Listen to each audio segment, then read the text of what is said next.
Dans l'obscurité, entre les étoiles et les feux de foyer, entre le bruissement des herbes et le souffle de la terre, vit une image.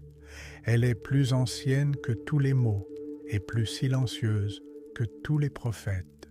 Sa forme serpente de manière complexe dans les profondeurs des mythes, comme une trace dans le sable, comme un serpent au seuil d'un rêve. C'est un dragon, ou peut-être un dieu serpent, une créature qui n'a pas qu'une seule forme. C'est le souffle des cavernes, c'est le serpent qui s'est enroulé en cercle et qui contient en lui le début et la fin. Dès que l'homme commença à parler, il commença à raconter. Et dès qu'il commença à avoir peur, il commença à créer. C'est ainsi que naquirent les premiers mythes. Et parmi eux, presque toujours, à côté des éléments, des montagnes, des eaux et du ciel, il y avait, lui, le serpent. Avec ou sans ailes, avec le feu à la gueule ou avec la perle de la sagesse entre les serres, il a rempli à la fois la peur et la révérence. Il fut à la fois ennemi et maître, monstre et divinité, ténèbres et lumière. On le craignait, on l'adorait, on le combattait et on le vénérait. Pourquoi spécifiquement le serpent? Pourquoi spécifiquement le dragon? Pourquoi, encore et encore, dans des cultures séparées par des milliers de kilomètres et autant d'années, la même image surgit-elle? Peut-être est-il venu des rêves d'anciens chamans qui virent son corps sinueux dans les volutes de fumée? Ou peut-être est-ce la terre elle-même nous parlant à travers l'archétype? Car le serpent repose à la frontière, entre le haut et le bas, entre la vie et la mort. Il glisse sans laisser de traces, il mue et renaît. Il peut être venimeux et mortel ou sacré et guérisseur. Quand l'homme voyait l'éclair, il disait « c'est le serpent du ciel ». Quand l'océan mugissait, c'était le serpent des profondeurs. Quand l'herbe bruissait sous les pieds, il pouvait être là. Il se cachait dans les motifs, dans les symboles, dans les anneaux et les labyrinthes. Il vivait dans les contes et se transmettait de bouche à oreille, comme le souffle même de la mémoire. En grec, le mot « dragon » vient de fixer du regard, regarder attentivement. Et en effet, le dragon est celui qui voit. Il nous regarde, dans les profondeurs les plus reculées, là où la peur se mêle à la révérence. Son regard est une épreuve. Son souffle est un feu purificateur ou un brouillard de sommeil. Et c'est pourquoi le dragon devient non seulement un monstre, mais un seuil, au-delà duquel se trouve le mystère, au-delà duquel le chemin commence. Aujourd'hui, nous allons nous lancer dans un voyage fluide, lent. Nous ne combattrons pas de dragons, nous les écouterons. Écoutez comment le vent murmure à leur sujet sur les ruines de Babylone, comment ils se déplacent dans les sables d'Égypte, comment ils s'élèvent au-dessus des temples de l'Inde et dansent sur les eaux de Chine, comment ils se cachent dans les montagnes du Japon et s'assoient sous les racines de l'arbre du Nord. Nous entendrons comment ils reprennent vie dans les légendes laissées par les Aztèques et les Mayas, et comment leur image imprègne à la fois les contes chrétiens et les croyances populaires. Ceci ne sera pas le récit d'une bataille, ce sera le récit d'un souffle, d'un mouvement, d'une présence ancienne. Nous ne nous presserons pas, nous glisserons comme un serpent à travers l'herbe du temps, lentement, sans hâte, à travers les rêves et le silence. Ferme les yeux, écoute attentivement. Quelque part proche, au plus profond, le serpent a déjà commencé son chemin. Quand les étoiles étaient encore jeunes et que la terre n'avait pas de forme, il n'y avait ni montagne, ni rivière, ni temps. Il n'y avait qu'un chaos illimité et silencieux. C'est ainsi que commence le mythe qui nous est parvenu de la vallée entre les deux grands fleuves, le Tigre et l'Euphrate. Là où naquirent les premières cités, les premières écritures, les premières lois et les premiers mythes enregistrés par la main humaine. C'est là, dans la terre des Sumériens, des Akkadiens et des Babyloniens, que le serpent devint pour la première fois la mère primordiale de tout ce qui existe. Tiamat, un nom qui résonne comme le souffle du vent sur la mer morte. Son image, l'océan primordial, d'où sont nés les dieux et le monde. Elle n'était pas seulement un monstre, elle était l'élément même, l'eau qui précède la vie. Son corps portait en lui la puissance originelle, informe et pourtant pleine de potentiel. Le mythe raconte qu'au commencement n'existaient que deux êtres, Apsu, l'eau douce, et Tiamat, l'eau salée. Ensemble, ils donnèrent naissance à tout. Leurs enfants, les jeunes dieux, devinrent trop bruyants, et Apsu voulut les détruire. Mais avant qu'il ne pût le faire, il fut tué. Et alors Tiamat s'éveilla. Sa fureur était dévorante. Elle se leva pour détruire ceux qu'elle avait elle-même engendrés. Mais Tiamat n'était pas seule. Elle créa elle-même une armée de monstres. 11 formes de terreur, dragons, serpents, monstres aux griffes et aux écailles, aux yeux flamboyants et aux gueules crachant du poison.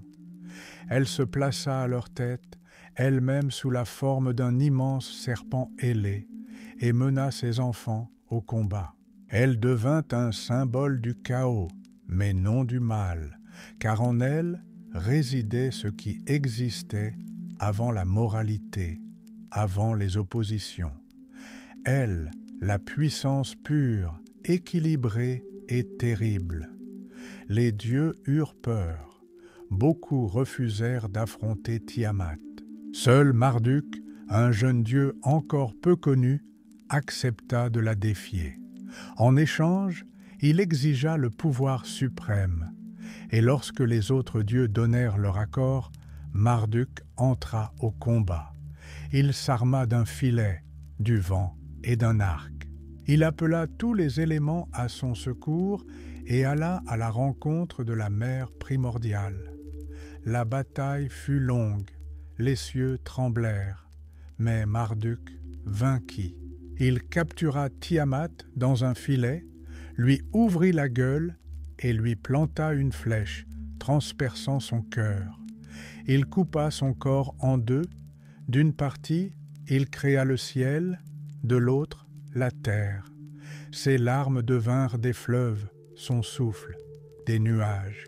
De ses entrailles naquit le monde. Tel est le mythe babylonien de la création. Le monde n'est pas né du néant, mais du corps du dieu serpent, de la poussière du vaincu, de la chair du chaos. Et même la victoire sur le serpent ne fut pas une destruction, mais une transformation. Elle n'a pas disparu, elle est devenue tout. Nous vivons à l'intérieur de Tiamat.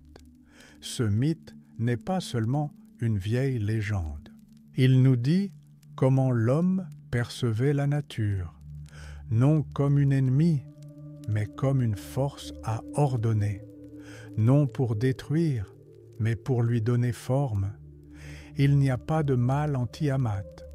En elle, la profondeur. Elle, la mer, qui est devenue océan. Et c'est pourquoi le serpent dans ce mythe est une créature duale. Il détruit, mais il engendre aussi. Il apporte le chaos, mais de lui émerge le cosmos, un monde ordonné. Nous ne pouvons pas comprendre le serpent sans accepter qu'il est toujours entre l'eau et la terre, entre la mer et l'ennemi, entre l'abîme et l'horizon. Tiamat, l'une des plus anciennes déesses serpents de l'histoire de l'humanité. Son nom a été oublié, mais son image perdure dans d'autres cultures. Dans les monstres marins, dans les dragons de tempête, dans les histoires de dieux combattant la mer.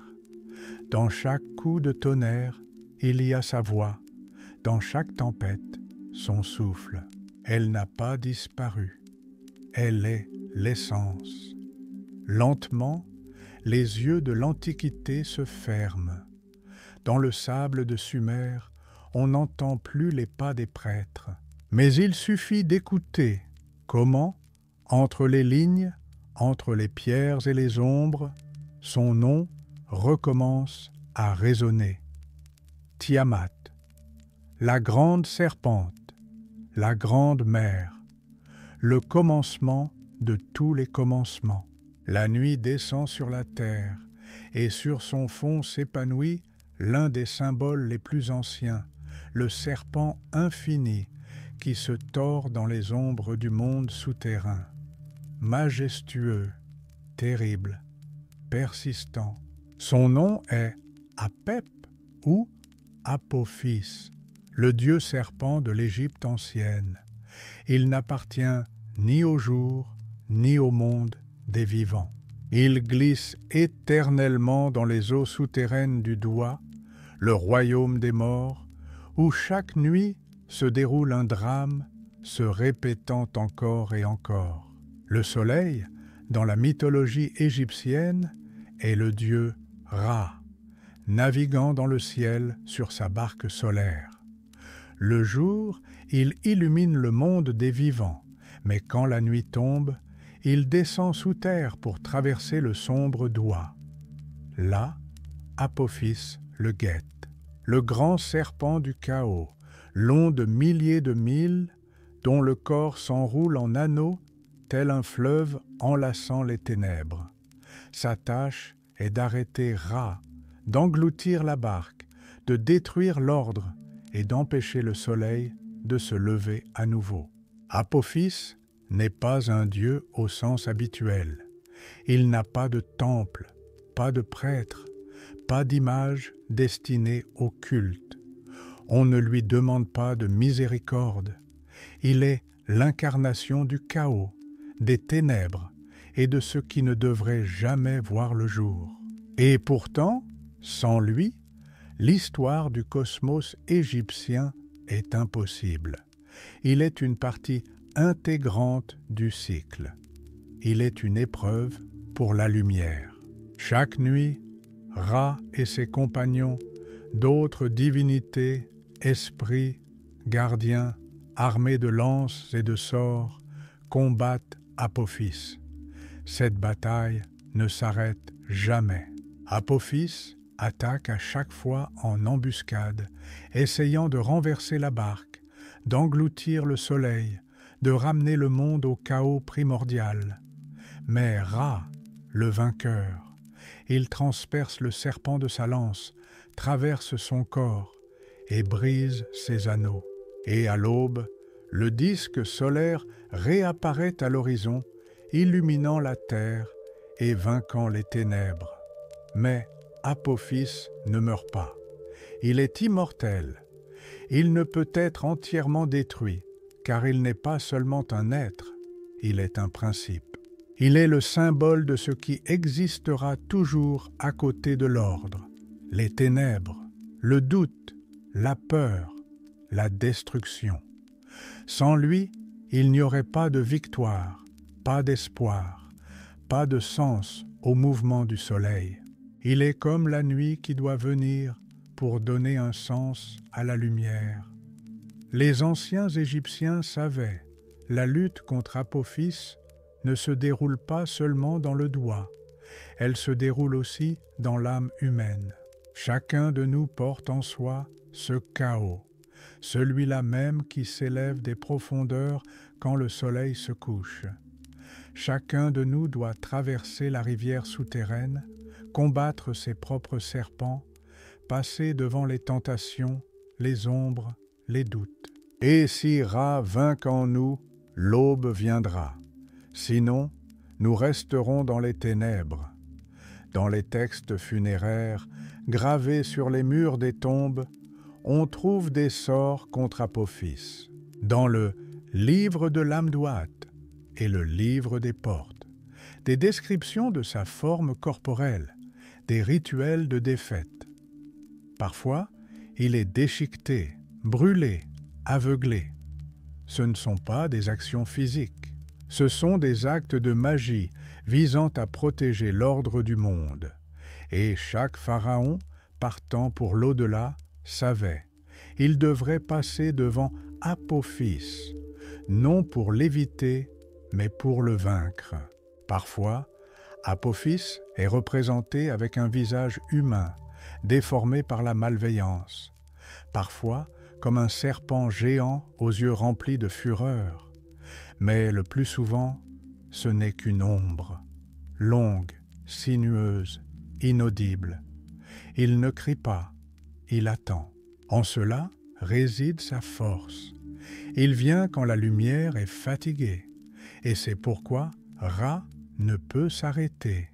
Il doit bouger, il doit naviguer, toujours. Il y a chez Apophis quelque chose de presque hypnotique. Son image, comme la nuit elle-même. Il effraie, mais aussi apaise. Son corps noir, comme la surface d'une rivière par une nuit sans lune. Son souffle, comme le vent du désert. Et quand vous êtes allongé les yeux fermés et que vous écoutez le bruissement du temps, peut-être est-ce lui que vous entendez au loin, chaud, ancien, muet. Et pourtant, malgré toutes ces ténèbres, chaque matin, la lumière revient. Ra triomphe, toujours, même si ce n'est que pour un court instant, même si c'est incertain. Mais le soleil se lève, et tant qu'il se lève, il y a de l'espoir. Ainsi, les Égyptiens ont affronté leur obscurité, sans peur, avec compréhension, avec la conviction que le chaos n'est pas un ennemi, mais une épreuve. Et le grand serpent Apophis n'est pas la fin, mais une partie du chemin éternel, les ténèbres que nous devons traverser pour rencontrer l'aube, là où les brumes se dissipent sur les rivières verdoyantes, où les nuages tourbillonnent sur l'eau, où les jungles murmurent des mots anciens et les temples se cachent parmi les feuilles, vivent des serpents et des dieux. La mythologie indienne est pleine d'images où le serpent n'est pas seulement une créature, mais une énergie, une force, une forme de l'univers lui-même. Ici, il n'est pas seulement tentation ou ennemi, mais aussi protecteur, sage et même fondement du cosmos. L'un des mythes les plus anciens de l'Inde est l'histoire de la bataille du dieu Indra contre le démon serpent nommé Vritra. Ce mythe, enregistré dans l'ancien Rig Veda, parle d'un temps où les eaux étaient emprisonnées, où les rivières ne coulaient pas, où la sécheresse s'était emparée du monde. Vritra, un serpent couvrant le ciel comme un nuage écailleux, barrait les rivières et empêchait la pluie de tomber sur la terre. Le monde suffoquait. Et alors Indra, le dieu du tonnerre et de la foudre, rassembla sa force. Il s'arma de sa puissante arme, le Vajra, un coup de foudre, et défia Vritra au combat. Le tonnerre roula dans le ciel, la foudre déchira les ténèbres, et la bataille commença. Indra trancha le serpent, et les eaux, retenues dans son ventre, se déversèrent sur la terre, l'abreuvant et lui redonnant vie. Le combat fut non seulement une victoire, mais une libération. Indra ne se contenta pas de vaincre le monstre. Il ouvrit la voie, permettant au mouvement de remplir à nouveau le monde. Ce mythe vit dans chaque goutte de pluie, dans chaque coup de tonnerre. Il nous rappelle que le mouvement, c'est la vie, que la stagnation, c'est la mort, et que le serpent peut être à la fois un obstacle et une source. Vritra fut vaincu, mais de son corps naquirent des rivières, de sa mort, la naissance. Mais dans la tradition indienne, le serpent n'est pas seulement un démon. Il existe des nagas, des êtres divins semblables à des serpents, gardiens des eaux souterraines, des connaissances anciennes et des trésors. Les nagas vivent dans des palais souterrains, scintillant de joyaux, aux racines de l'arbre du monde. Ils sont sages, patients et justes, mais ils peuvent être redoutables et vengeurs si on les irrite. Le naga peut être un dieu ou une déesse, avec un visage humain et un corps de serpent brillant comme la lune. Il garde l'eau, les rivières, les sources, les lacs. Ils sont vénérés comme patrons de la fertilité. On leur adresse des prières, on leur dédie des danses. Parfois, ils prennent la forme de simples serpents, se cachant parmi les pierres, mais leur regard reste profond et ancien. L'un des nagas les plus puissants est Vasuki. Son nom est lié à une autre histoire importante, le barattage de l'océan de lait. Dans cette grande parabole cosmologique, les dieux et les démons décidèrent d'obtenir l'amrita, le nectar d'immortalité. Pour l'obtenir, ils utilisèrent la montagne Mandara comme bâton et enroulèrent le serpent Vasuki autour d'elle comme une corde. Le saisissant des deux côtés, ils commencèrent à faire tourner la montagne, barattant l'océan de l'univers. C'est ainsi que naquirent les mondes, les dieux, le poison et l'immortalité. Ici, le serpent est le lien entre les forces opposées. Il est l'outil sans lequel l'acte cosmique de création est impossible. Vasuki souffre, son corps s'épuise, et du poison s'échappe de sa bouche. Mais c'est précisément ce qui permet la naissance du nectar. Le serpent devient l'axe autour duquel l'existence elle-même tourne. Dans une autre image, la serpente du temps, Ananta ou Shesha, le grand serpent sur les anneaux duquel repose le dieu Vishnu. Il est infini, comme l'univers lui-même. Ces anneaux sont les cycles du temps, naissance, mort, renaissance. Lorsque le monde prend fin, Vishnu s'endort, allongé sur le corps d'Ananta, sur l'océan cosmique infini. Et dans ce silence, dans ce souffle du serpent, un nouveau commencement mûrit. Ananta signifie infini. Il est l'éternité elle-même. Dans son mouvement, il n'y a pas de hâte. Il ne rampe pas. Il coule, comme une pensée, comme l'espace entre les étoiles.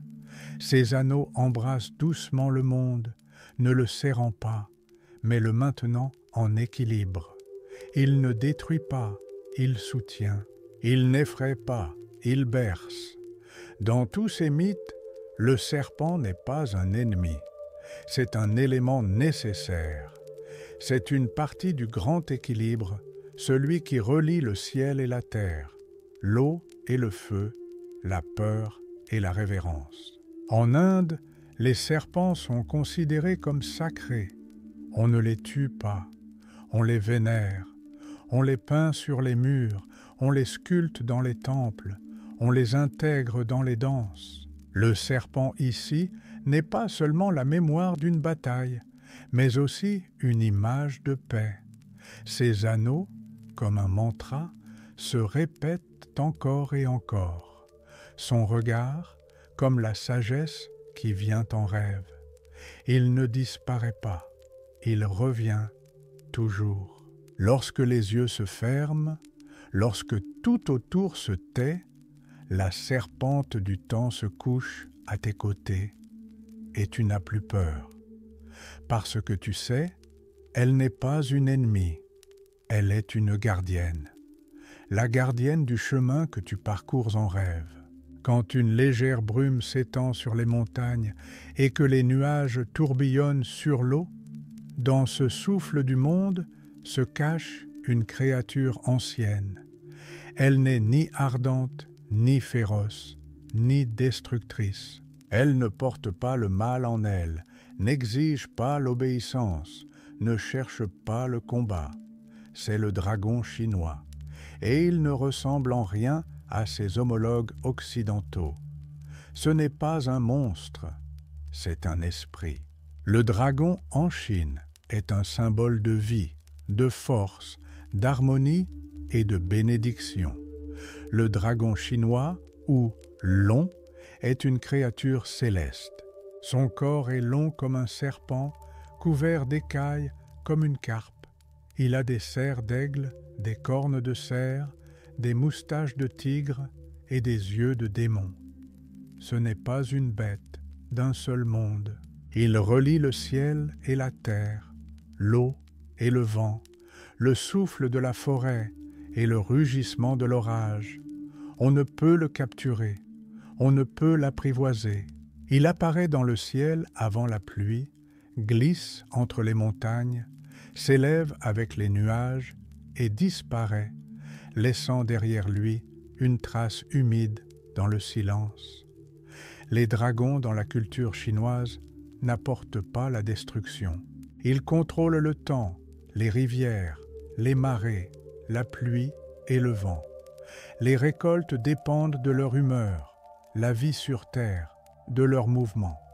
C'est pourquoi, pendant des milliers d'années, les Chinois les ont vénérés comme des êtres bénis. Leurs images se trouvent partout, sur les murs des temples, sur les robes des empereurs, sur les toits des maisons, dans les ornements de porcelaine. Où il y a un dragon, il y a protection, sagesse et patronage. Il existe 9 types principaux de dragons chinois. Chacun d'eux a sa destination, ses caractéristiques, sa force. L'un est le gardien des cieux, un autre, le patron des rivières, le troisième, le défenseur des palais, le quatrième, le guerrier des tempêtes, le cinquième, l'esprit ascendant des montagnes. Chacun a son nom, sa légende. Mais tous sont unis par une caractéristique, le lien avec le grand ordre, avec le Dao, avec ce qui se trouve au-delà du visible. L'un des dragons les plus vénérés est King Long, le dragon azuré de l'Est, gardien du printemps, de l'élément bois et du vent de l'aube. Il est l'un des 4 gardiens célestes, protégeant les points cardinaux. On le représente souvent sur les portes des temples, comme le patron du principe vital et de l'éveil. Quand King Long apparaît dans le ciel, c'est un signe de changement, un signe de l'avènement d'un nouveau temps. Dans la mythologie chinoise, les dragons vivent dans l'eau, dans les mers, les lacs, les rivières, les sources souterraines. Chaque étendue d'eau a son dragon gardien, et quand commence une sécheresse ou une inondation, les gens s'adressent à eux par des prières, des danses, des offrandes. Les rois dragons, seigneurs des mers, chacun régnant sur sa partie de l'eau, étaient particulièrement importants. On leur faisait des offrandes, on leur construisait des temples. L'un d'eux, le dragon de la mer de l'Est, était le père d'une fille qui épousa l'empereur, ce qui soulignait la divinité du pouvoir impérial. L'empereur de Chine était appelé le Fils du ciel, et lui-même était considéré comme l'incarnation du dragon. Son trône était nommé le trône du dragon, sa robe, l'habit du dragon, son visage, le visage du dragon. Seul l'empereur avait le droit de porter l'image du dragon à 5 griffes, les autres seulement à 4 ou 3. Cette image soulignait le lien du pouvoir avec le ciel, avec le rituel, avec l'ordre qui émane du Tao. Mais le dragon n'est pas seulement un symbole de pouvoir, c'est un symbole de force intérieure, de puissance méditative. Dans la tradition taoïste, il est souvent associé au mouvement de l'énergie dans le corps, le QI. Dans la pratique du Qigong ou du Tai Chi, le dragon symbolise la fluidité, le mouvement en spirale, le souffle du monde qui circule à travers l'être humain. Être comme un dragon, c'est être flexible, fort, calme, en équilibre. Le dragon n'attaque pas, il ne cherche pas le combat, il enlace la montagne sans la briser. Il flotte à travers les nuages sans laisser de traces. Il disparaît en un instant, emportant avec lui la pluie ou l'arc-en-ciel. On ne peut le sentir qu'à la pointe du vent, dans le souffle du brouillard, dans la légère ondulation de l'eau. Une place particulière dans la vénération du dragon est occupée par la fête des bateaux dragons, le Duanwu. Cette fête a lieu en été, et pendant celle-ci, des courses de longs bateaux ornés de têtes de dragons sont organisées. Les battements de tambours, les éclaboussures des rames, les cris des rameurs, tout cela n'est pas seulement une compétition, mais un rituel. Il vise à honorer les esprits de l'eau, à apaiser les dragons et à maintenir l'équilibre entre les hommes et les éléments. Dans la tradition chinoise, il n'y a pas de peur du dragon. Il y a du respect, il y a une recherche d'harmonie. Quand une personne voit un dragon en rêve, c'est considéré comme un bon signe. C'est l'annonce de la force, de la chance, d'un destin élevé. Le dragon n'est pas un ennemi. Il est un mentor. Il montre le chemin, mais n'impose jamais. Il donne une épreuve, mais ne détruit pas. Sa sagesse réside dans le silence. Sa force réside dans le courant. Et c'est pourquoi, lorsque tu fermes les yeux et que tu entends le vent bruire, l'eau goûter, la légère brume toucher ta peau, peut-être qu'un dragon passe à proximité, silencieux, sinueux, ancien. Il te regarde, il n'effraie pas, n'exige rien. Il se contente de regarder et, peut-être, il invite non pas à vaincre, non pas à prouver, mais simplement à être, à faire partie du grand souffle, à faire partie du ciel et de l'eau, à faire partie du mouvement infini du Dao.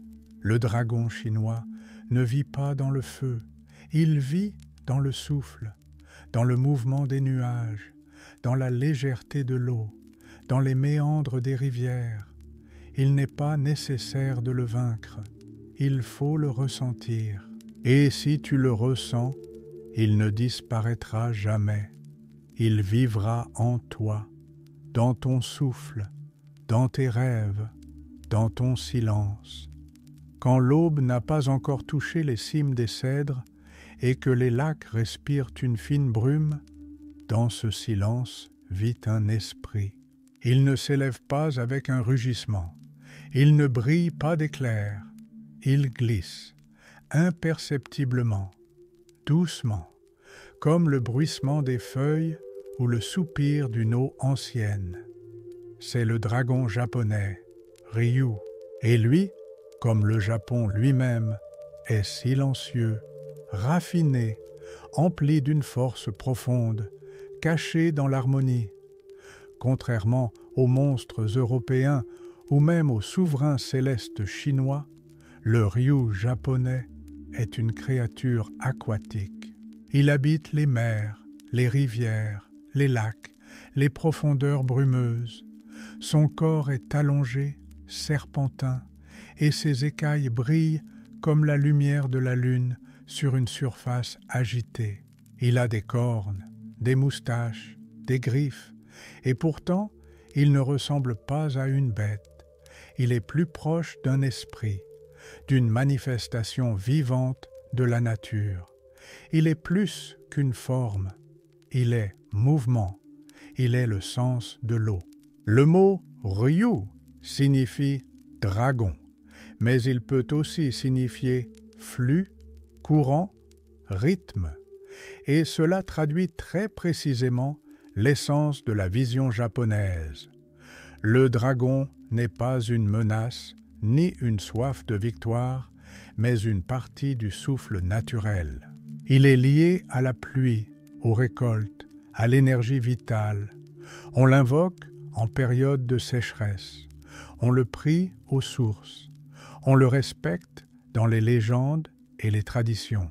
Dans les anciens mythes et contes populaires japonais, Ryu apparaît souvent comme un gardien, parfois strict, parfois mystérieux, mais presque toujours juste. Il peut vivre dans une cascade, comme l'esprit qui la protège. Il peut garder un temple, caché dans les montagnes, où la lumière ne se répand jamais. Il peut apparaître à un être humain en rêve, non par des mots, mais par une sensation, un regard, un sens. Dans la légende de la princesse Toyao, la fille du dragon marin sort sur la terre et tombe amoureuse d'un mortel. Elle se transforme en femme et vit avec lui. Mais lorsque son secret est révélé, elle disparaît dans la mer, ne laissant derrière elle que le sel sur sa peau et la tristesse sur le sable. Cette histoire est comme l'eau elle-même, belle, silencieuse, insaisissable. Elle ne parle ni de victoire, ni de défaite. Elle parle du lien entre les mondes, d'un amour impossible entre la terre et les profondeurs. Une autre histoire raconte un temple où un moine priait chaque soir près d'un étang. Un jour, un dragon sortit de l'eau et dit « Tu m'as vu parce que tu ne voulais pas me voir. Tu m'as entendu parce que tu as gardé le silence. » Depuis ce jour, le moine comprit que la vraie force ne réside pas dans le bruit, mais dans le silence. Non pas dans le désir de contrôler, mais dans la capacité de lâcher prise. Ryu est fréquemment représenté dans les gravures et les tissus. Son image est tissée dans le théâtre kabuki et les rituels shinto. Il peut être le gardien d'un lac de montagne. Il peut être l'incarnation d'un guerrier tombé. Il peut être le père de la pluie. Il apparaît dans les légendes comme un gardien, comme une épreuve, comme un allié. Il n'envahit pas, il surgit. Les dragons occupent une place particulière dans la tradition bouddhiste japonaise. Là, ils gardent les reliques, les textes, les vérités. Ce sont des gardiens de temple, mais pas ceux qui repoussent, plutôt ceux qui vérifient si tu es prêt à entrer. Leurs yeux ne s'emportent pas, mais pénètrent profondément. Leur souffle est comme le vent dans les bambous. Leur langage est le silence. Parmi les nuages des plafonds des temples, on peut trouver Ryu, inscrit dans un cercle. Son corps se courbe comme une vague, et sa bouche est ouverte, comme s'il prononçait l'éternité. Il est toujours à l'intérieur du cercle, à l'intérieur du chemin, à l'intérieur du monde, et sa forme n'est pas une forme de peur, c'est une forme de paix.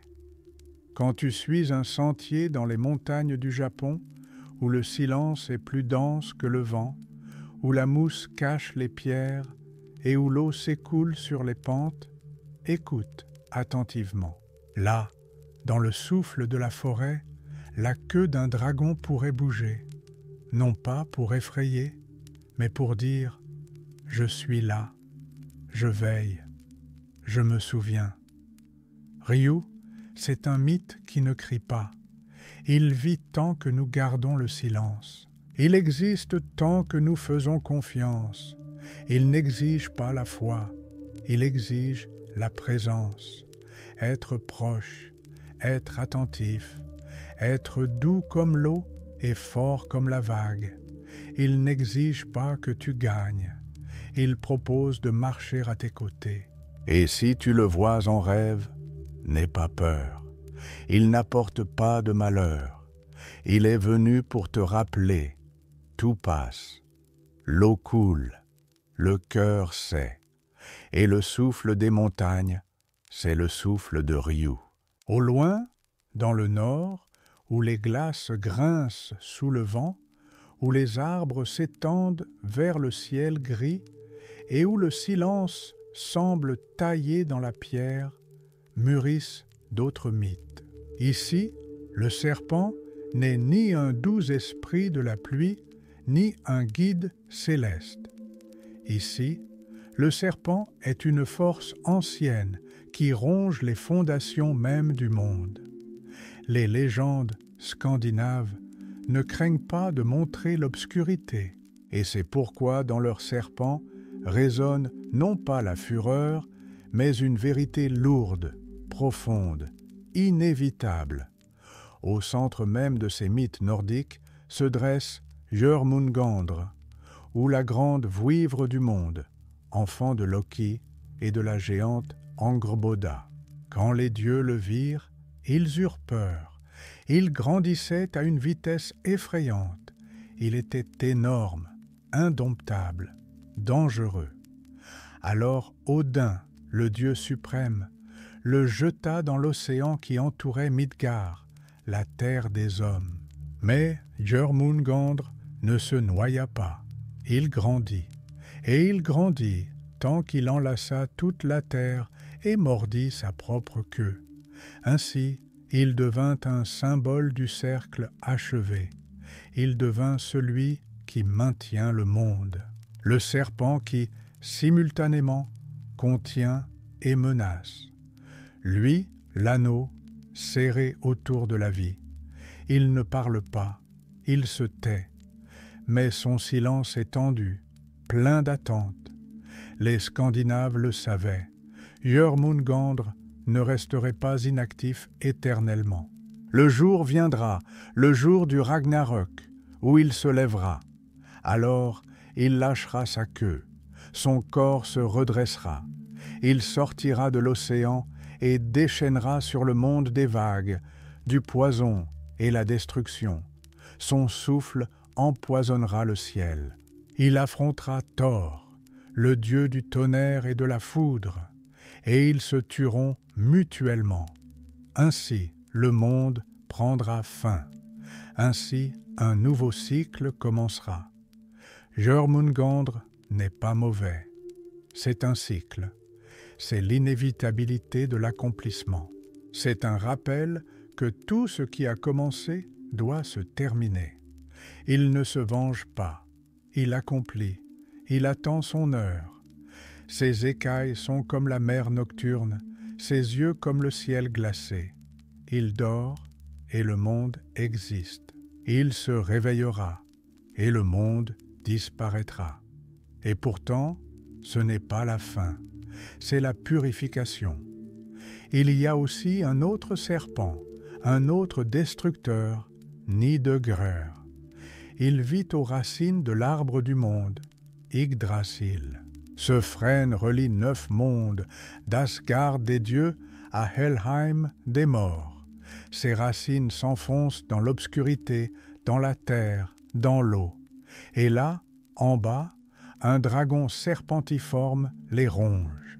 Il aiguise ses dents sur la chair du bois, lentement, obstinément, éternellement. Nidegger ne se presse pas. Il sait que le temps est de son côté.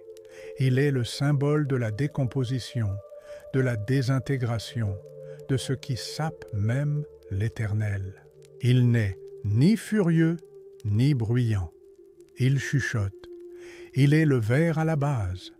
Et pourtant, on ne peut le qualifier de pur mal. Il est simplement une nécessité. Sans décomposition, il n'y aura pas de croissance. Sans mort, pas de vie. Entre Nidogre et l'aigle, assis au sommet d'Yggdrasil, court éternellement un écureuil nommé Ratatoskr. Il transmet les insultes, intensifie l'hostilité, accélère le conflit.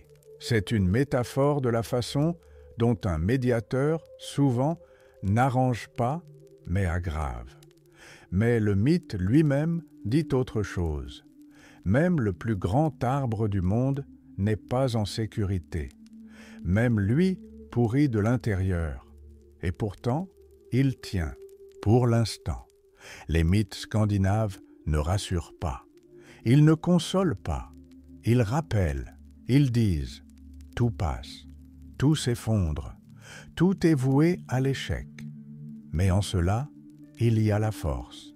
Car si tu connais la fin, tu connais aussi le prix du début. Si tu vois le serpent aux racines, tu apprécies les feuilles dans le vent.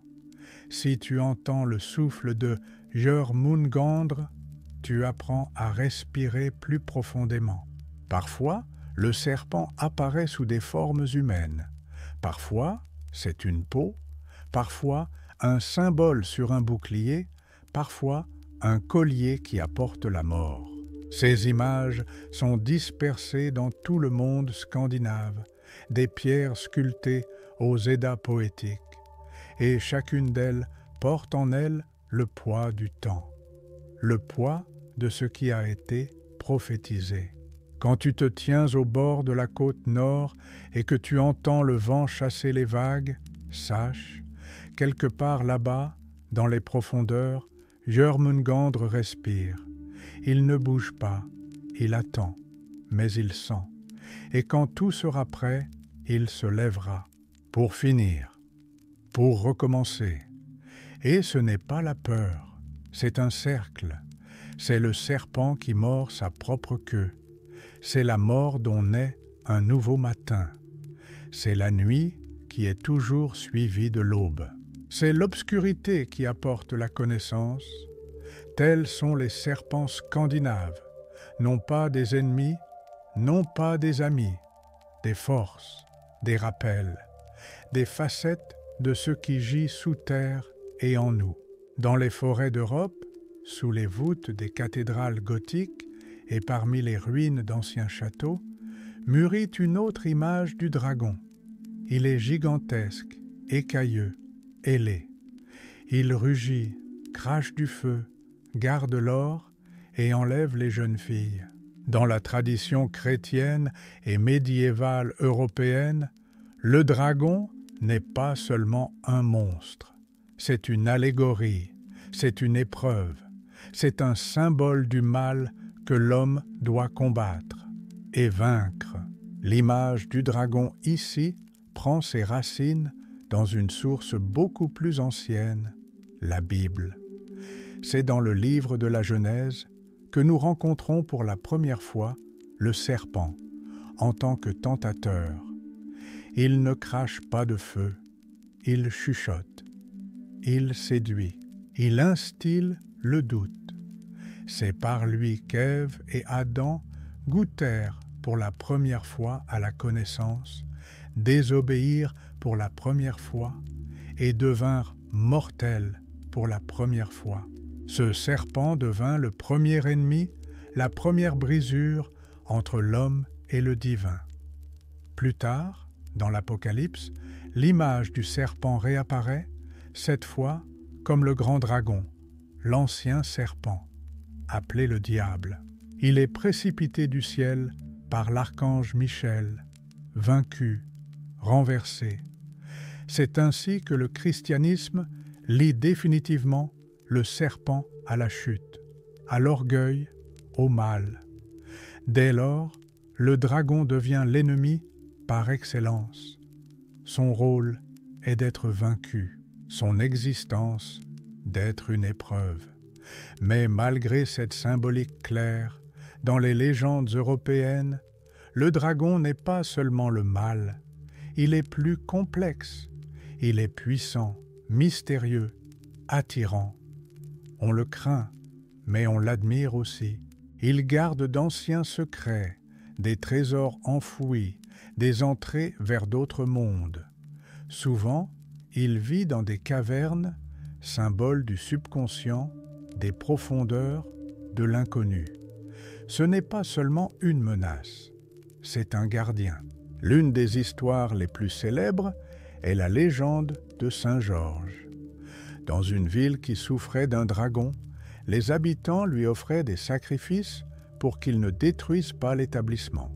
Finalement, la fille du roi fut désignée comme sacrifice. Quand elle sortit à la rencontre du dragon, Georges apparut, un chevalier avec une lance, un guerrier de lumière. Il frappa le serpent, libéra la jeune fille et la ville. Cette histoire se répète dans d'innombrables peintures, icônes, bas-reliefs. Georges est un symbole de vertu, de victoire sur la peur, sur l'obscurité. Mais même dans cette histoire, le dragon n'est pas seulement un monstre. Il est ce qui exige une action. Sans lui, il n'y aurait pas eu d'exploit. Il ne disparaît pas de la mythologie. Il devient un élément nécessaire. De même que dans la psyché humaine, l'ombre n'est pas un ennemi, mais une partie du chemin. Le serpent est une barrière intérieure, une force intérieure qu'il faut transformer, non tuer. Dans d'autres légendes, les dragons gardent des ponts, des montagnes, des puits. Dans Beowulf, le héros combat le dragon, et tous deux meurent. La victoire est obtenue au prix de la vie. Le dragon ne part pas sans laisser de traces. Il exige un sacrifice. Dans les sagas scandinaves, on trouve également la figure du dragon Fafnir, jadis un homme, qui devint serpent par avarice et par désir de garder l'or. Il n'est pas né du mal, il est devenu serpent, parce qu'il a trop longtemps gardé le trésor. C'est aussi une idée importante. Le dragon n'est pas toujours externe. Il peut être ce que nous devenons si nous laissons la peur, l'avarice, l'orgueil prendre le dessus. Ce n'est pas une punition, c'est un reflet. Dans la symbolique chrétienne, l'archange Michel aussi terrasse le dragon, mais il le fait avec solennité, avec une volonté céleste, comme si le serpent n'était pas seulement un adversaire, mais une partie intégrante du grand drame du salut. Et là réside le paradoxe. En vainquant le dragon, le héros ne détruit pas le mal, il accomplit son devoir. Il clôt le cycle, mais à chaque dragon en succède un autre, car le chemin est éternel. Les images de dragons en Europe se mêlent à des éléments du folklore. Ils deviennent des personnages de contes de fées, vivant dans des cavernes et crachant du feu. Ils enlèvent des princesses et exigent une rançon. Mais même dans ces histoires simplifiées, l'essence principale demeure. Le dragon est ce qui doit être surmonté. Ce n'est pas un ennemi à haïr, c'est un ennemi à comprendre, pour le vaincre. En héraldique, les dragons sont des signes de force, de pouvoir, de noblesse. Sur les boucliers des chevaliers, sur les drapeaux, sur les sceaux, partout nous voyons leurs images. Ils ornent les châteaux, bien qu'ils symbolisent le danger. Car l'homme sait, le dragon est ce qu'il faut préserver. C'est un rappel du prix de la victoire.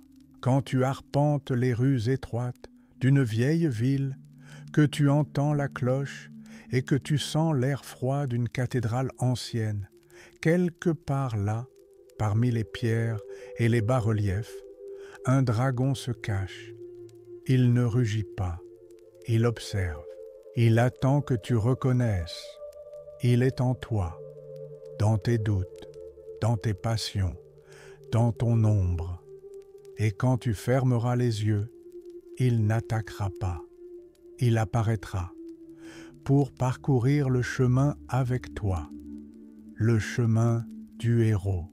Le chemin où chaque ennemi est un reflet, chaque bataille une purification, et chaque dragon un gardien du nouveau. Parmi les vallées brumeuses d'Irlande et d'Écosse, dans les forêts denses et sur les collines moussues, le long des rives des fleuves cachés sous des couches de siècles, vivaient d'autres serpents. On ne les dessinait pas avec des ailes, ils ne crachaient pas toujours du feu, mais ils faisaient partie du monde, partie du souffle ancien par lequel le peuple vivait. Dans les mythes celtes et slaves, le serpent n'est pas seulement un monstre, mais aussi un esprit, une épreuve et un gardien de la frontière entre les mondes. Chez les Celtes, l'image du serpent est liée à la terre elle-même. Dans certaines traditions, le serpent est l'incarnation des forces de la nature, symbole de fertilité, des rivières souterraines et de l'énergie qui circule à travers les pierres et les racines. Ces enroulements sont comme des cours d'eau, comme des lignes sur la paume de la terre.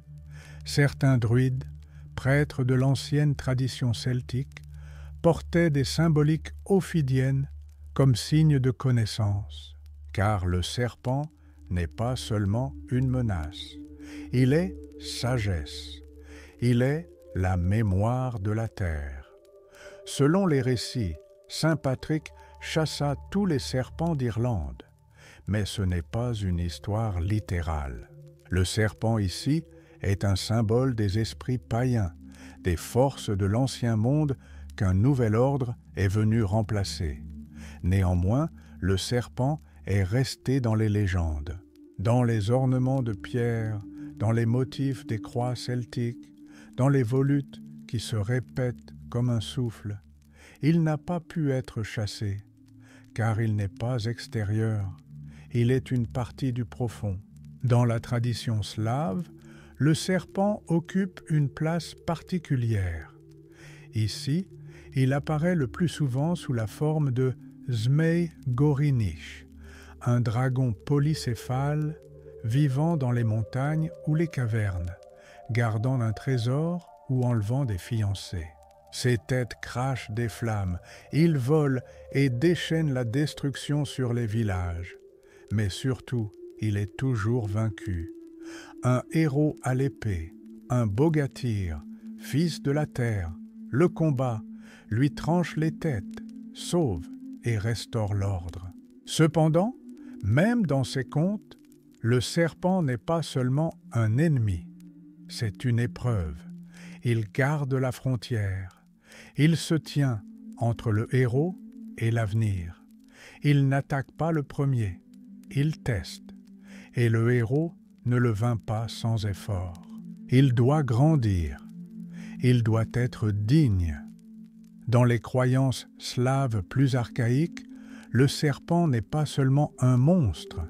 Il y a des dieux serpents, des esprits qui vivent dans les rivières, les marais, au carrefour. Il y a Vie, avec des yeux qui voient la mort. Il y a Vélès, le dieu du monde souterrain, prenant souvent l'apparence d'un serpent.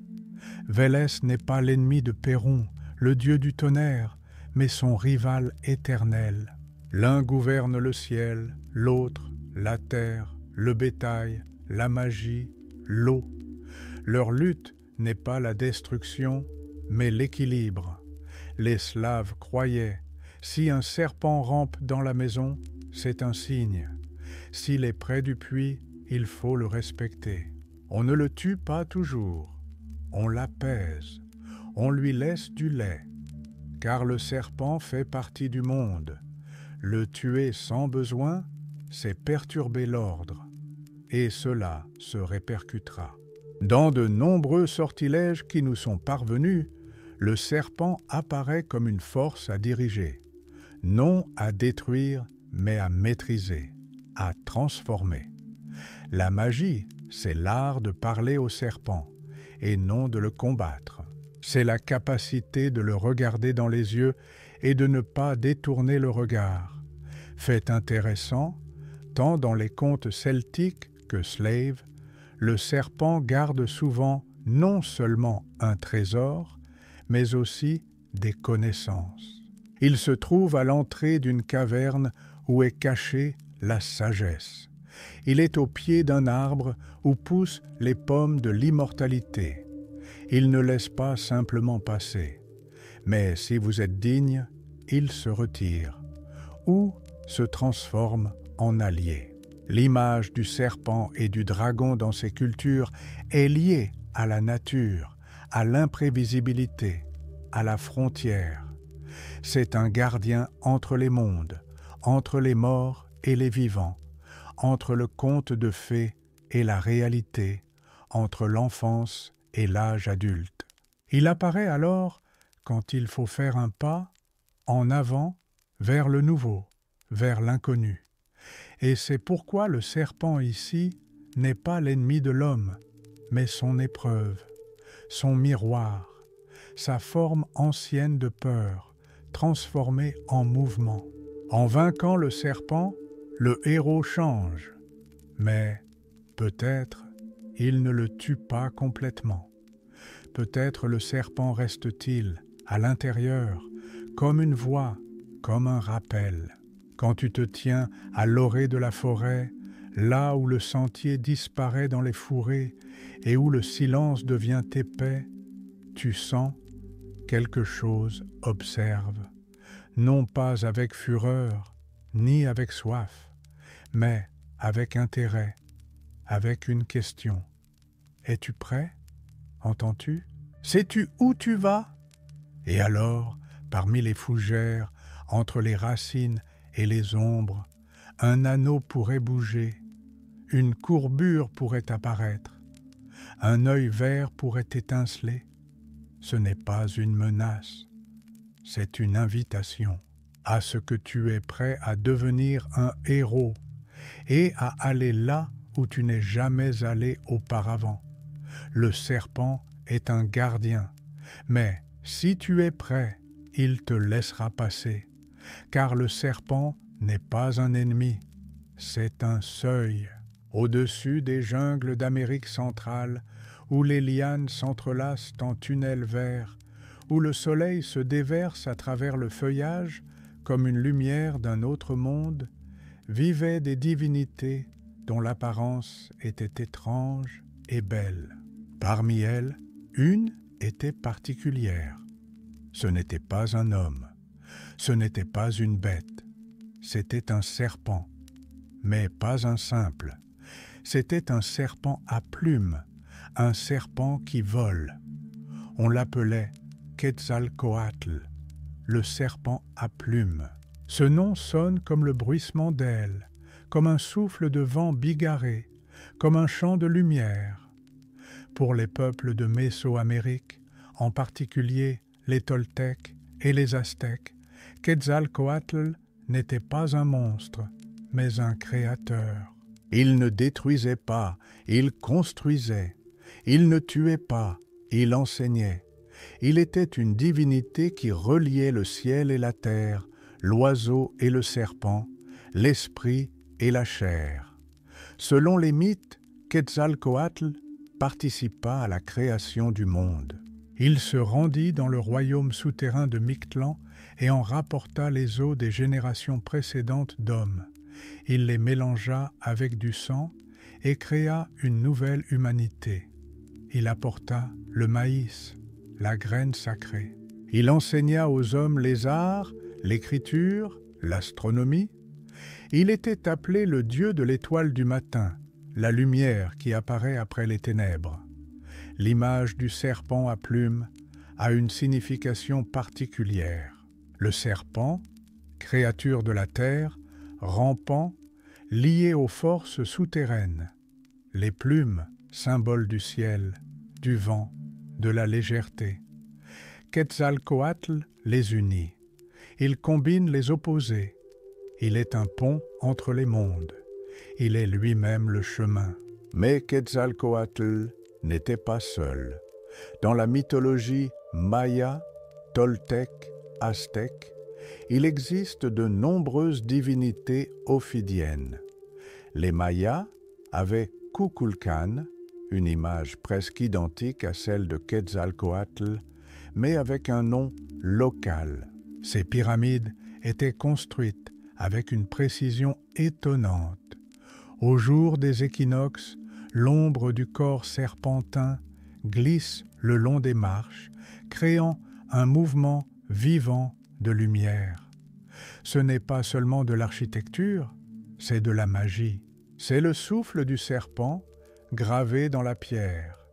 Il y a aussi d'autres serpents, des serpents d'eau qui habitent les cavernes, des serpents de pluie qui apportent les orages, des serpents gardiens de la frontière entre les mondes. Un chaman, entrant en transe, voit souvent un serpent. Il le guide à travers les couches de la réalité, comme un conducteur. Son corps est comme un chemin que l'on peut emprunter vers les esprits, vers la mémoire, vers la source. Dans les mythes du peuple Hopi, vivant au sud-ouest des États-Unis, on trouve également des serpents. Ils sont liés au monde souterrain, à la vie après la mort, à la conservation de l'eau dans le désert. Lors des danses du serpent, les chamans portaient des serpents vivants, priaient les esprits de la pluie, invoquaient l'énergie ancienne. Ce n'est pas de la peur, c'est du respect, c'est la coexistence avec la nature. Le serpent à plumes n'est pas seulement un symbole de connaissance, c'est un symbole de responsabilité. Une légende raconte que Quetzalcoatl pécha une fois. Il s'adonna au vin, sombra dans la honte et quitta ce monde, promettant de revenir. Son départ devint un symbole de la fin d'une époque, son attente, un symbole d'espoir. Quand les conquistadors espagnols arrivèrent sur les terres aztèques, beaucoup d'entre eux les prirent pour le retour du serpent à plumes. Ce fut une tragédie où l'ancien mythe rencontra une nouvelle réalité, peu préparée à comprendre. Le serpent que l'on attendait se révéla être quelqu'un d'autre. Mais l'essence de la légende demeura. Il y a quelqu'un qui reviendra un jour, non pour se venger, mais pour restaurer. L'esprit du serpent dans les cultures américaines est toujours quelque chose de duel. Il peut être gardien et destructeur. Il peut être Dieu et monstre. Mais en lui se cache toujours un lien avec d'autres mondes. Du rêve, de la mort, de l'esprit. Il vit dans les cavernes, dans les lacs, dans l'ombre des montagnes, dans les nuages du coucher de soleil. Si tu te tiens au pied de la pyramide de Chichen Itza le jour de l'équinoxe et que tu vois l'ombre glisser le long des marches, tu verras le serpent, pas vivant, mais présent, précisément mesuré, revenant. C'est un rappel que tout se répète, que le chemin est ouvert. Et si tu fermes les yeux et imagines un serpent au corps sinueux, mais couvert de plumes et non d'écailles, ce ne sera pas de la peur, ce sera un vol, lent, solennel, éternel. Ce sera Quetzalcoatl, le Dieu qui donne, qui crée, qui part et qui revient toujours. Depuis des temps immémoriaux, alors que l'homme commençait tout juste à raconter des histoires autour du feu, elle apparut, la serpente gardienne du trésor. Pas toujours d'or, parfois un mot, parfois un secret, parfois un passage. Ses anneaux étaient des portes, son regard une question. Et si tu voulais passer, tu devais répondre. Dans de nombreuses cultures, le serpent n'est pas seulement une créature, mais un gardien. Il ne cherche pas le combat, il attend. Il gît à l'entrée d'une caverne, au pied d'une montagne, près d'une porte secrète. Il ne bouge pas tant que tu ne t'approches pas. Et alors, peut-être, il parlera. Ou peut-être, il se contentera de regarder. Et tu comprendras, on peut passer, mais seulement si tu es prêt. Le trésor que le serpent garde est rarement seulement de l'or. C'est la mémoire, c'est la connaissance, c'est une force profonde qui peut détruire ou guérir. C'est pourquoi un gardien est nécessaire. C'est pourquoi le serpent reste à sa place, sans la quitter pendant des siècles. Il n'est pas un obstacle, il est un filtre. Il ne laissera passer que ceux qui sont dignes. Dans les anciens contes de fées et légendes du monde entier, de la Sibérie aux Balkans, de l'Inde au Moyen-Orient, il y a des images du serpent dormant sur un coffre, enlaçant un tombeau, assis sur un rocher.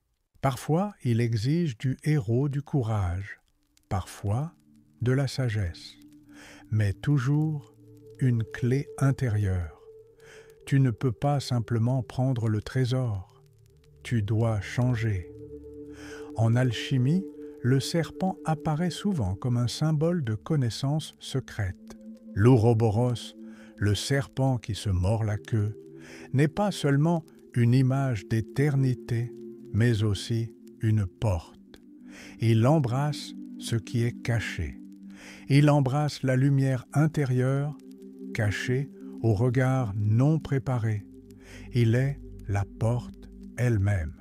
Dans certaines traditions, on dit « Pour trouver le chemin vers le monde souterrain, il faut suivre le serpent. Elle est la première à trouver les passages, elle connaît les chemins, elle peut guider à travers les labyrinthes. C'est pourquoi elle est un guide, une transition. Elle ne te prend pas par la main, elle marche simplement. Et si tu le peux, tu la suis. Si tu ne le peux pas, tu restes. Parfois, dans les contes de fées, le héros vainc le serpent. Mais qu'est-ce que cela signifie? Pas la destruction, mais le dépassement, la reconnaissance de sa force, de son droit d'exister, de son rôle. Et ce n'est qu'alors qu'il reçoit le trésor, car il est déjà digne. Parfois, le serpent disparaît. Il ouvre le chemin et disparaît. Ou il se transforme en femme, ou en pierre, ou il te laisse simplement au seuil, et tu comprends, tu es déjà passé. Le serpent n'est pas une destination, et pas un ennemi. C'est le gardien du seuil. Le seuil entre le monde connu et l'inconnu, entre la surface et la profondeur, entre la vie telle qu'elle était et celle qu'elle deviendra. Et si un jour tu la vois en rêve, enroulée, immobile, observant, n'aie pas peur. Cela signifie que tu es proche, tu es près des portes, et tout dépend de toi. Quand nous nous endormons, le monde perd sa forme, les espaces se courbent, le temps disparaît, les sons deviennent indistincts. Et dans cette profondeur, là où la raison recule, le serpent apparaît souvent, dans son corps sinueux, dans son regard silencieux, dans les anneaux qui embrassent le vide. Pourquoi? Pourquoi le serpent vient-il si souvent dans les rêves? Depuis l'Antiquité, l'homme a vu en elle l'image du changement. Elle mue, laissant l'ancien pour devenir nouvelle. Elle glisse entre les mondes sans faire de bruit. Elle apparaît soudainement, non comme une invitée, mais comme une partie de l'espace lui-même. Dans les rêves, elle peut être effrayante, mais ce n'est pas toujours de la peur. C'est un pressentiment de transition. Dans de nombreuses cultures, les rêves de serpents étaient interprétés comme des signes. Pour certains, c'était un avertissement. Pour d'autres, un signe de guérison. Pour d'autres encore, un appel à un éveil intérieur. Tout dépend de qui voit. Tout dépend de la question avec laquelle tu t'endors. Jung, grand chercheur des symboles et des rêves, écrivait que le serpent est un archétype, c'est-à-dire une forme qui vit au plus profond de chacun de nous. Elle est plus ancienne que les mots. Elle fait partie de l'inconscient, et quand elle apparaît en rêve, elle ne parle pas avec une voix, elle parle avec le mouvement, avec la présence. Parfois, il attaque. Alors, peut-être, tu luttes contre quelque chose en toi. Parfois, il repose tranquillement. Alors, peut-être, tu es proche de l'acceptation. Parfois, il te guide. Alors, peut-être, est-il temps d'aller plus profond? Dans la symbolique des différents peuples, le serpent est connaissance, sexualité, cycle, éternité, mort et renaissance.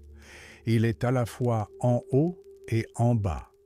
Et c'est pourquoi, lorsqu'il apparaît en rêve, ce n'est jamais un hasard. Il porte toujours en lui une dualité.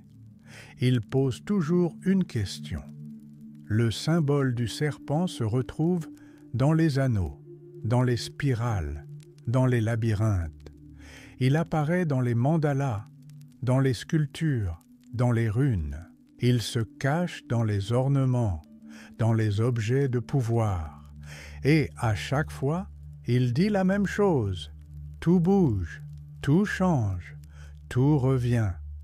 Si tu vois un serpent enroulé en cercle, cela peut être le signe d'une étape achevée. S'il se déroule, peut-être que quelque chose de nouveau commence déjà. S'il se mord la queue, tu te tiens à la frontière de l'éternité. Et ce n'est pas effrayant. C'est silencieux. C'est profond. Le monde des rêves, c'est le monde des symboles. Et le serpent, l'un des plus anciens, ce n'est pas un ennemi, c'est la voix des profondeurs. Il ne vient pas pour détruire, il vient pour rappeler. Et si tu la vois, douce, sombre, brillante ou invisible, ne te détourne pas. Regarde simplement, respire simplement, écoute simplement, car peut-être ce n'est pas la serpente, c'est toi-même, te parlant à toi-même, dans la forme que tu peux comprendre. Tu as parcouru un long chemin, à travers les eaux et le feu, à travers les nuages et la pierre, à travers les temples, les jungles, les plaines et les rivières souterraines. Tu as entendu la voix du serpent, tantôt chuchotant, tantôt rugissant, tantôt chantant dans le silence. Et maintenant, le silence total, profond, comme le souffle avant les premiers mots. Tu sais maintenant que le serpent n'est pas un ennemi et pas un ami. C'est une bête ancienne qui vit aux racines du monde, en toi, dans des légendes qui sont plus anciennes que les villes, dans les sables qui étaient autrefois la mer. C'est le début et le retour. Les serpents sont différents, ailés, plumés, à plusieurs têtes. Ceux qui nagent dans le ciel et ceux qui glissent dans l'eau. Mais dans chacune de ces formes, la même chose. Le chemin, le mouvement, la présence, sans mots, sans promesse, juste un regard, juste un anneau. Le monde que l'homme a construit aime les lignes droites, les murs, les escaliers, mais le serpent toujours se tord, parce que la vérité n'est pas dans le droit, mais dans le flexible, pas dans le dur, mais dans le vivant. Elle rappelle, la vie, c'est un tournant, c'est un pli, c'est une peau jetée, laissée au seuil du nouveau. Et si un jour tu entends un souffle dans l'obscurité, ne te presse pas de te fermer. Ce n'est pas le mal, ce n'est pas une menace. C'est un appel, une invitation. un rappel, que tout revient, que tout passe, que tout recommence. Le dragon n'exige pas la victoire, il exige la présence, il n'apporte pas de réponse, il est la question même. Et si tu le regardes dans les yeux, tu es déjà en chemin, tu es déjà dans le mythe. Maintenant, tu peux t'allonger tranquillement. Le serpent s'est enroulé à tes côtés. Il ne dort pas. Il attend, comme toujours, comme éternellement.